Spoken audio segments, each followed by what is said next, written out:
चलो अजय आगे चल। भैया भाभी नहीं तेरी भाभी नहीं हो सकती वो तो घर पर है ना। अरे ध्यान से देखो, भाभी ही है, ब्लैक वाली साड़ी जो आपने गिफ्ट की थी उन्हें। अरे तुम्हारा पति भी कितना पागल है ना, वो सोच रहा होगा तुम घर पे हो और यहाँ हम बहस कर रहे हैं। हाँ वो तो है, पागल तो वो है और उसको पता भी नहीं चलेगा कभी, जब मैंने इतने टाइम से ही नहीं पता चलने दिया उसे। अब जल्दी से ना मैं उसे डाइवोर्स दे दूंगी, उसके बाद हम शादी कर लेंगे। तो एक काम कर, तू अंदर जा, देख कोई काम तो नहीं है।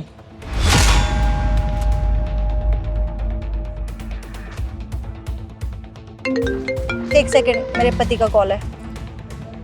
हेलो, कहाँ हो तुम? मैं घर पर ही थी।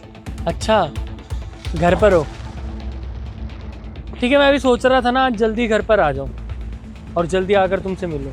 जल्दी घर? अब कब तक आ जाओगे? 2 मिनट बस। 2 मिनट? हेलो हेलो, मुझे पता नहीं था कि हमारा घर यहाँ पर है। कितने टाइम से चल रहा है ऐसा? देखो उज्जवल, तुम गलत समझ रहे हो ऐसा। बिल्कुल चुप हो जाओ, जितना बोलोगे उतने रैप्टे बरसाता चला जाऊंगा, फायदा किसी बात का है नहीं। ये बताओ ये चल कितने टाइम से? देखो उज्जवल, तुम गलत समझ रहे हो। जय तो बस मेरा दोस्त है, तुम्हें जरूर कुछ मिसअंडरस्टैंडिंग हुई। बोला था पहले, जितनी फालतू की बातें करोगी उतने थप्पड़ पड़ेंगे। अरे तुम्हारे लिए ये वर्दी पहनकर यहाँ धक्के खा रहा हूं ना, या मुझे शौक है गार्ड बनने का? किस लिए कर रहा हूँ ये नौकरी? कि 2 पैसे आएंगे, तुम्हारे शौक पूरे कर पाऊंगा। लेकिन तुम तो अपने शौक अच्छे से पूरे कर रही हो मेरी पीठ पीछे।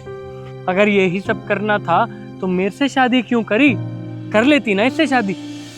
अरे क्या कमी छोड़ी अपने प्यार में? हर चीज दी तुम्हें, अपनी हैसियत से बढ़कर तुमसे प्यार किया, औकात से ज्यादा।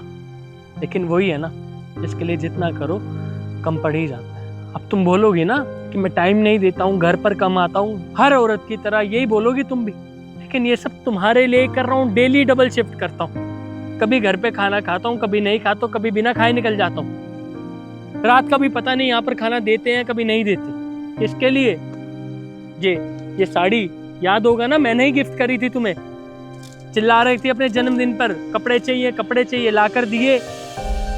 कपड़े मैं लाकर दूं, उतारे कोई और? बिल्कुल भी शर्म नहीं आई। हाँ, हमारे घर वालों को पता लगे तुम्हारी हरकत के बारे में, कितना बुरा लगेगा उन्हें। सोचा कभी? अरे मेरे बारे में ना सोचती, कम से कम घर वालों के बारे में तो सोच लेती। मोहल्ले में कितनी बेइज्जती होगी इसके बारे में तो सोच लेती। हाँ तो क्या हो गया, अच्छा है ना तुम्हें पता चल गई सच्चाई। और वैसे भी मैं ना तुम्हें तलाक देने ही वाली थी। सही है, सब कुछ तुम्हारे सामने आ गया। और तुम्हारे पास है भी क्या मुझे देने को? सिर्फ एक खटारा साइकिल है तुम्हारे पास, समझे? कहाँ घुमाने ले जाते हो तुम मुझे? कहीं ले गए आज तक? सिर्फ काम काम काम हर वक्त। और मेरे बॉयफ्रेंड के पास देखो सब कुछ है, पैसा है, प्रॉपर्टी है, और ये गाड़ी सपनों में भी देखी है तुमने, इतनी महंगी गाड़ी। तुम्हें डाइवोर्स देने के बाद ना मैं अपने बॉयफ्रेंड से ही शादी करने वाली हूँ। क्यों बेबी? ओए पागल हो गए क्या? मेरे मत्थे मत पड़, ठीक है? मैं टाइम पास कर रहा था तेरे साथ। और हाँ, रह तू सिक्योरिटी गार्ड को डिजर्व करती है, बढ़िया है। जय तुम ये क्या बोल रहे हो? देख क्या रही है? तुझे क्या लगा मैं तुझसे प्यार करता हूँ? देखा है कभी अपने आप को? तेरे जैसे 100 है मेरे पास। और गाड़ी के आगे से हट जा, तुझे और ये 10,000 वाले को उड़ा दूंगा। मेरा लड़का देखा नहीं, पीछे पड़ गई। टीचर लोग। उज्जवल प्लीज मुझे छोड़ के मत जाओ, प्लीज मुझे एक लास्ट चांस दे दो। बहुत अच्छा हुआ तुम्हारे साथ, शायद इसी को कर्मा कहते हैं। चला गया, इसके साथ फ्यूचर प्लान कर रही थी अपना, मिल गया तुझे तो तेरा प्यार। उज्जवल प्लीज मुझे माफ कर दो, मुझे एक लास्ट चांस दे दो। मैं कभी दोबारा ये सब नहीं करूंगी, प्लीज मुझे छोड़ के मत जाओ। इस चीज की कोई माफी नहीं है। वो कहावत सुनी है ना तुमने कि धोबी का कुत्ता ना घर का रहा ना घाट का। तो धोबी के कुत्ते वाली हालत हो गई तुम्हारी। शक्ल देखो अपनी, अभी कुछ बोलूंगा तो रो दोगी। अपना यही खत्म होता है। तलाक की धमकी दे रही थी ना, मैं देता हूँ तुझे तलाक। दोबारा मेरी जिंदगी में आने की कोशिश भी मत करना, हमारा यहीं सब कुछ खत्म हो चुका है। जा रहा हूँ। उज्जवल प्लीज, उज्जवल मेरी बात सुन लो प्लीज, मुझे छोड़ के मत जाओ उज्जवल प्लीज, मैं तुम्हारे बिना नहीं रह पाऊंगी। अरे दफा हो चल, गंदी औरत। उज्जवल मेरी बात तो सुनो उज्जवल।